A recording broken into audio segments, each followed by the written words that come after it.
Okay, we we are live. We are live. We are live. We are live. Okay, cool. I've got a couple of different setups going right now, so I just want to make sure everything was live in all the places so that we don't have to create more work for ourselves. Hi guys, happy Tuesday. I feel like it's been a while since we've been here. I just got back from an epic trip. 4 days was really all I needed. Okay, go ahead. And you know what happens when you travel and you get more time to read and you get time to connect with people who are like-minded and share ideas, and it sparks your imagination. So I wanted to talk today about how imagination can lead to creating the life that you desire and why it's actually such a big, important part of creating the life that you desire. So my name is Gwen, and I am a life coach and an aromatherapist. I'm a mom and a fire wife, and I am passionate about helping women create the life that they desire, the life that they don't feel like they need to take a vacation from. Because I've been there, right? I've been there in that spot where I just would count down the days until there was a holiday at work. Like, all right, when's the next holiday? When's the next long weekend that I get so that I don't have to be at work for 5 days this week? Sorry, my kiddo is using my bathroom. And I can be at work for 4 days instead, right? That stuff just like, whew, I've been there. So I want to talk about using imagination today. I have learned that there are two types of imagination. We have a synthetic imagination and we have a creative imagination. I want to break those down. Synthetic imagination is where we just take old concepts, old ideas, old plans, and we reorganize them into a new plan, a new combo, right? This kind of imagination works with experience, it works with education, it works with things we've been told. Thanks, Rumi. It works with observation. I'm doing a video right now, so you're going to have to come back in 5 minutes. Yep, goodbye. No matter how many times we have the conversation of, I'm going to go do a video, can you give me 5 minutes? It's almost like I give them permission to interrupt me. So that's synthetic imagination. Creative imagination is what creates hunches, and it's where inspiration is kind of received. This is where the finite mind of humans, because it's ever expanding, it's ever expansive, it has no limits, has communication with the infinite intelligence. Now, what does all of that mean? In my mind, I think about fixed versus growth mindset. I don't know if you guys have looked into mindset at all or read about mindset at all, but this is what I imagine when we're talking about synthetic and creative imagination. So in our creative imagination, we have and can receive thought vibrations, energy, from the minds of others to collaborate together, which is pretty cool. It's almost like we have access to the subconscious mind of someone else. I'm going to tell you how that happens. So our creative imagination actually works automatically, and this faculty functions, I guess, only when our conscious mind can vibrate, and that just means that we're resonating. Vibrations are just cycles per second, but everything is energy, right? Our whole body is energy. Our parts of our body have energy. Anything that's living has an energy, so it is vibrating. Because you hear people say like vibing high, it is vibrating. So this only functions when our conscious mind is vibrating at a high rate. Now think about that, right? That just means that if you're not vibing at a high rate, if you're low and down and negative and not doing things to push yourself, and you're almost feeling stuck and like you can't move, you're vibing at a low rate, which means you can't access that imagination, because your body is not vibrating high enough to get to it, right? So it's like when our conscious mind is stimulated by desire, which is connected to an emotion, right? When you desire something, you can sit there and go, well, I desire to make $1 million, right? But if that desire is not connected to an emotion of what it would feel like, if you've visualized in your head what that would look like for you as a family, what you'd be able to do with your money and your time and your person and your family and humankind, like if you're connected to the emotional connection of that because you visualized it and you know how it would feel deep in your bones, then you can stimulate that conscious mind to be vibrating at a higher rate. Does that make sense? I hope that makes sense. Both creative imagination and synthetic imagination can grow with more use. So it's like a muscle. You lift more weights, you lift more weights, you lift more weights, you grow your muscles. They can grow. However, they can also become weak with, what's the opposite of not use? Inaction. They can also become weak with inaction. So if you haven't used those muscles and you're not working on growing your mindset and you're not working on creating that imagination and that desire connected to emotion, those parts of our body can become weak. But the good news is that we can work on them to grow them. So I have a couple of ways that we can do that. I've obviously written them down so I don't miss a step, to make them stronger, right? So if our goal is to transform a desire to an income, because most of you who are here, who are watching, who are present, either want out of a job that doesn't feel good or aligned to them, or they want to create a business that does feel aligned to them, or both, right?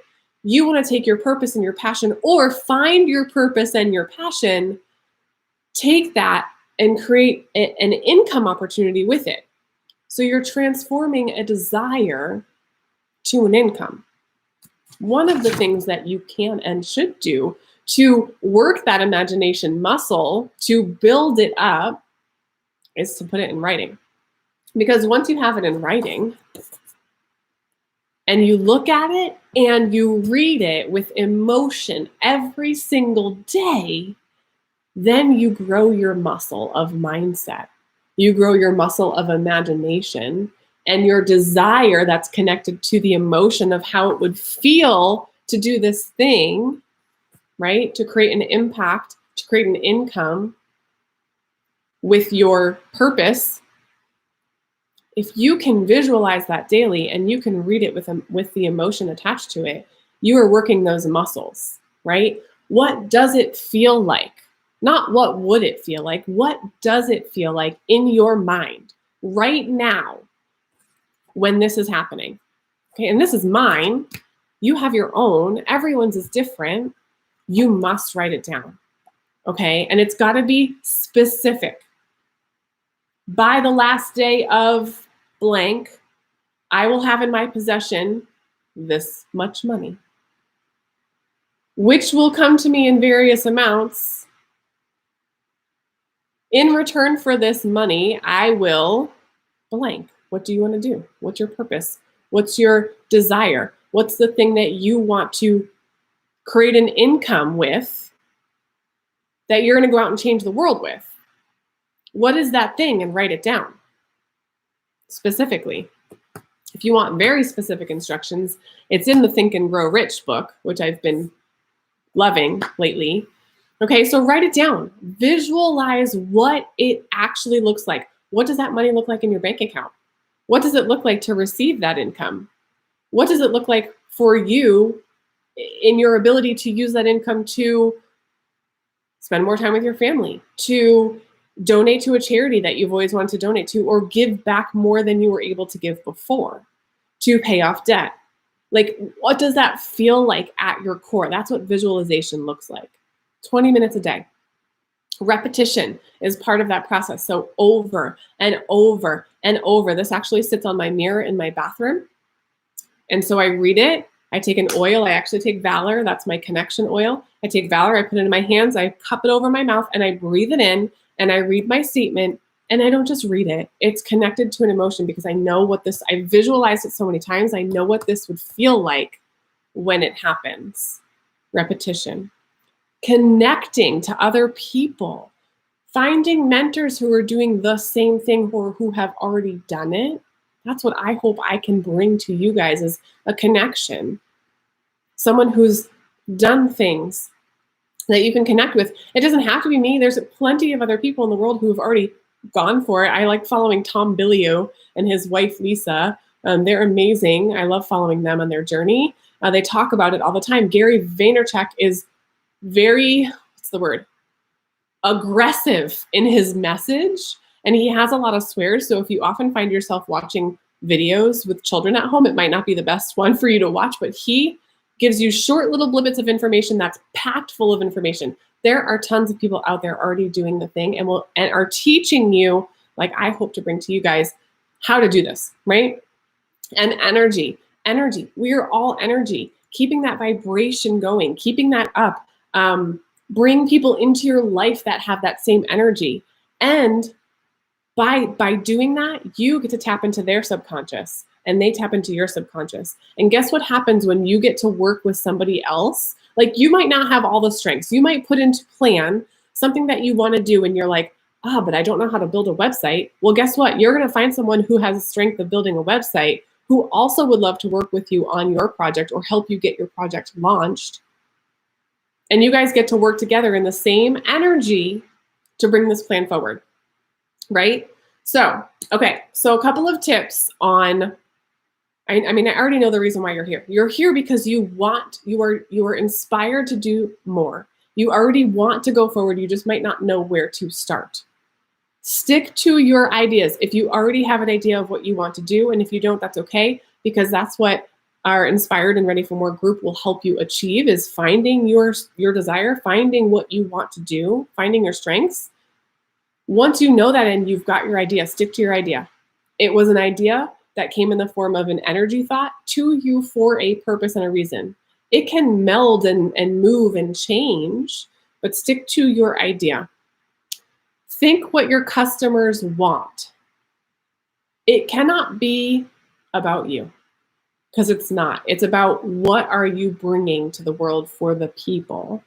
What do your customers want? What do they need? And think about you, where you were before you knew that you needed that thing, because it is likely that you are your ideal customer. So really, really dive deep on who you are, where you were, what you were doing, right? Really write down all the,